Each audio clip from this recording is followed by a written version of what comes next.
He stood still at the checkout line, holding a plastic-wrapped apple pie in his trembling hands. His faded cap, stitched with the words Vietnam Veteran, sat proudly on his thinning white hair. Then it happened. A teenager in a hoodie walked past, smirked, and spit directly on the cap without a word. The sound of the spittle hitting cloth was louder than it should have been. The room froze. The cashier's mouth fell open. An elderly woman gasped, but the old man didn't flinch. He simply took out a handkerchief and began wiping the insult away, slow, deliberate, like he'd done this before. No one moved. No one spoke. And then the door opened. Boots stepped in. A man in Marine Corps dress blues entered the store, broad-shouldered, stone-faced. He looked at the boy, then at the veteran. His jaw clenched. That was his son. It was just afternoon in a small-town grocery store, where the air smelled like floor wax and overripe bananas. A quiet Wednesday. The kind of place where everyone knows everyone, or at least recognizes the faces.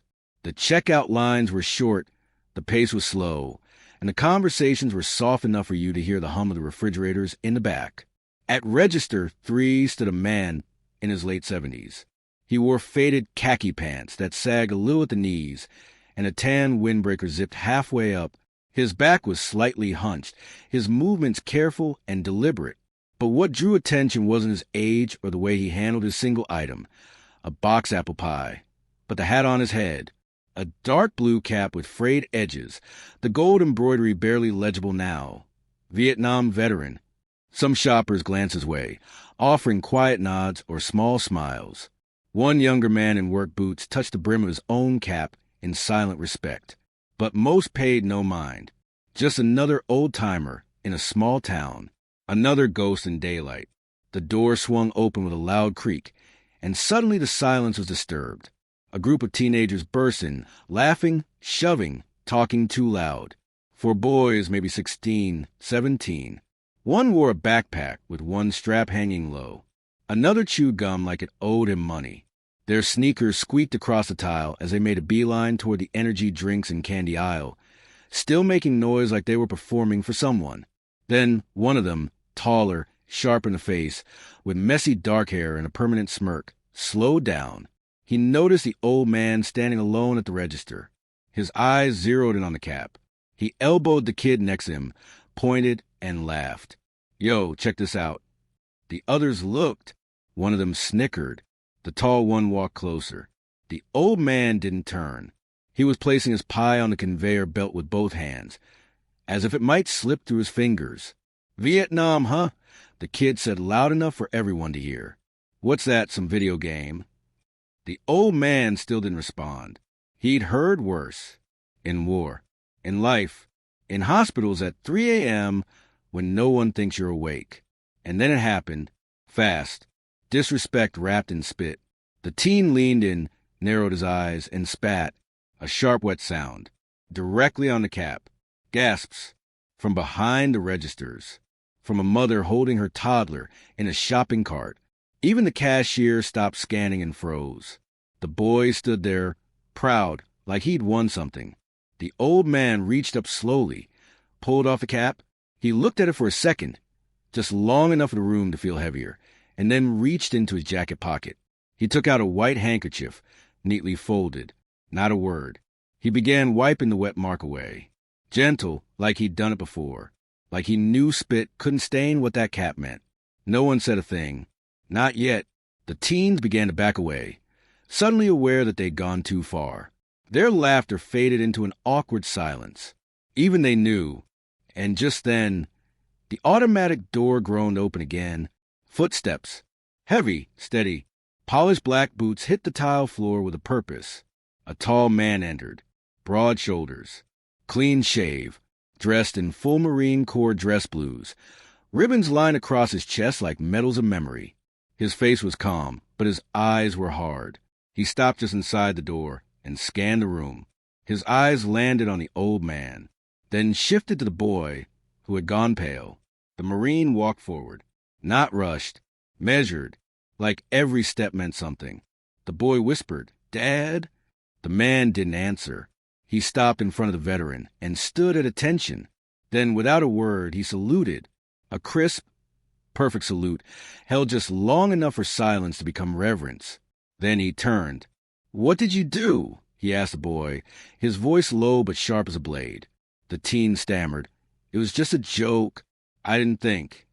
"You didn't think," his father cut in. "No, you didn't. You disrespected a man who served when others ran. A man who wore that cap, because he earned it." He turned back to the old man. "Sir, may I?" The veteran nodded, confused but calm. The Marine took the soiled cap from the old man's hands. He held it as if it were sacred. Then he turned to his son. "On your knees." The boy froze. The store watched in stunned silence. "On your knees," his father repeated, eyes locked. Slowly, the teen sank to the floor. His father handed him the cap and the handkerchief. "Clean it, every inch. And when you're done, you're going to apologize. Not just to him. To every man and woman who ever wore the uniform." The boy began wiping the cap, hands shaking. And somewhere near the cereal aisle, a woman started clapping. Then another, and another, until the whole store was filled with the sound of hands coming together. For the old man, for respect, for a lesson long overdue. The supermarket was dead silent. Nobody moved. The buzz of scanners and rustling of grocery bags faded into a heavy stillness, as if the entire store held its breath. The old man stood frozen, one hand clutching the wrapped apple pie, the other trembling with a worn handkerchief, as he bent slowly to wipe the warm spit, now sliding down the brim of his cap. Vietnam veteran. The gold letters caught the fluorescent lights as he dabbed at the filth without a word, without a glance at the snickering teens behind him. A middle-aged woman near the frozen aisle stepped forward, eyes burning with disbelief and fury, but the old man met her gaze and gave a small shake of his head. A quiet dignity hung around him. He had seen worse. He had endured worse. He did not need rescue. Then the entrance doors hissed open.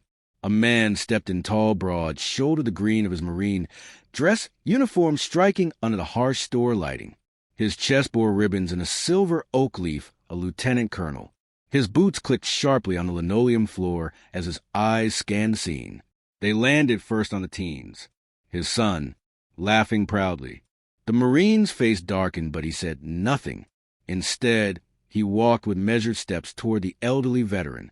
The teens grew quiet. The son turned slowly, sensing a shift in the air. The Marine came to a halt in front of the old man. He straightened to attention, his face hard but respectful. Then, without a word, he raised his right hand and delivered a crisp salute. The store watched in stunned silence. The salute held for several seconds until the old man slowly raised his head and returned it, his fingers trembling but precise. Only then did the Marine turn to his son. His voice rang out firm and clear. "On your knees now." The boy blinked, dead-eye. "Now." The boy hesitated.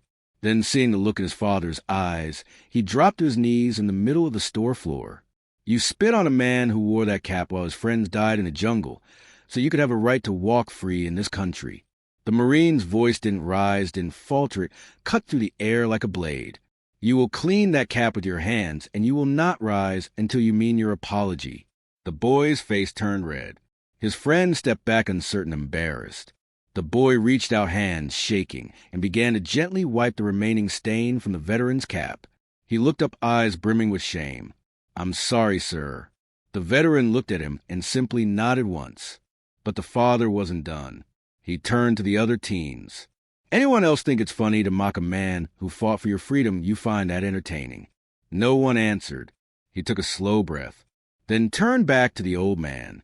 "Sir, I apologize for my son's behaviors, my failure as a father and as a Marine." The old man looked at him, then placed a hand on his shoulder. "You've done your duty, Lieutenant. Colonel, don't carry more than what's yours." The Marine nodded, eyes misting just slightly. The boy stood only after his father gave a slight nod. The entire store remained silent as the old man picked up his pie, turned, and walked toward the checkout. The clerk, still holding the scanner, stepped back and waved the pie through without a beep. "It's on us, sir. Thank you for your service." The old man didn't respond, just nodded again and left the store. The father looked at his son one last time. "You will be writing a letter, a real one, to this man, and to every veteran in our family, and then we'll talk about the consequences." The boy nodded, swallowing hard. As the Marine turned to leave, a few customers quietly clapped. Others simply watched, their own thoughts heavy in the air. Respect isn't just taught. Sometimes it must be enforced. The old veteran stood silently. The boy had stepped back, shame still flushing his young face. The Marine lieutenant colonel gave one last firm nod to his son, then turned again to the elderly man. Their eyes met. For a moment there were no words, only something exchanged in the air between two men separated by generations, yet bound by service, sacrificed in memory. The old man finally spoke, voice hoarse but steady. "I fought beside a man who looked just like you, strong jaw, same eyes, steady hands. He was Lieutenant Colonel too back in '68. The Marine's posture shifted slightly, a breath caught in his chest. "My father," the words came soft but clear. "He fought at Key.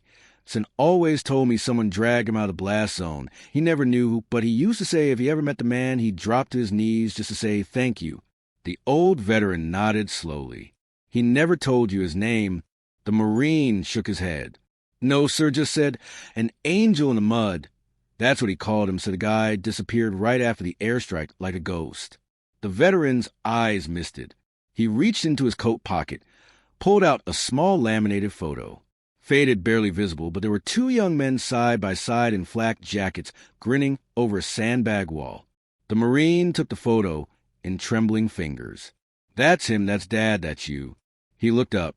"Sir, you're the man who saved my father." The old man gave the faintest of smiles, eyes distant. "Didn't think I'd ever see his boy in uniform, let alone like this." The store had grown quieter somehow, as if even the lights were listening. No one moved. A child stopped mid-chew on a candy bar held tight by his mother's hand. Two cashiers watched with mouths slightly parted, hands hovering over keypads.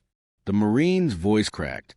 He passed 3 years ago, lung cancer. He always blamed Agent Orange, said it was just a cost of duty. He never complained, never broke. He just loved this country so damn much. The veteran nodded. He was brave, always first over the ridge, always with a smile. The Marine stood straighter again, clearing his throat. "Sir, it is my honor to meet you. My family owes you a debt we can never repay." The old man looked up slowly. "You just did son you raised that boy to be better. And today, you reminded this country what honor looks like." The Marine bowed his head deeply. "Then I've done something right." Behind him, the teen still stood, head low, eyes glassy. His friends had drifted away, ashamed perhaps, or simply unable to stand in the weight of what had just unfolded. But the boy remained. The old veteran turned to him. "Son," the boy looked up. "It's not about never making mistakes. It's about owning them, learning from them, standing up when it's hard." The boy swallowed and nodded. "Yes, sir." The veteran gave him a small nod, then turned back to Marine. "You know your father, he used to hum this old tune right. Before we went into the worst spots, used to calm his nerves, maybe calm mine too." The Marine smiled through the wet in his eyes. "He used to hum in the garage at night. While working on the car, I never knew what it was." The old man chuckled softly, then began to hum. A low, steady tune, soft and rich with time. One or two people recognized it and began to hum along. "America the Beautiful." By the time the veteran reached the second line, the entire store stood in silence, listening, not daring to interrupt. A sound not loud but full. It was memory. It was sacrifice. It was the echo of everything that had built the country under their feet. And in that supermarket on a random Tuesday, in a small American town, a moment passed that no one would forget. The old man finished the tune, lowered his head, and placed the photo back into his coat. The Marine stepped forward, once more extending his hand. The veteran took it. Their handshake was firm, long, full of unspoken weight. A few people clapped. Not the kind of applause that fills theaters, but the kind that rises from the heart when something true has touched the soul. The old veteran walked out slowly. The automatic doors parted with a soft hiss, letting in sunlight that cast golden streaks across the tiled floor. The Marine turned to his son. "Come on, we've got letters to write." And with that they followed. Inside, the store's silence lingered until a soft voice near the back whispered, "We just saw something real." No one disagreed. Respect isn't something we're born with. It's taught through actions. It's seen in silence. And it's passed down through moments like that day.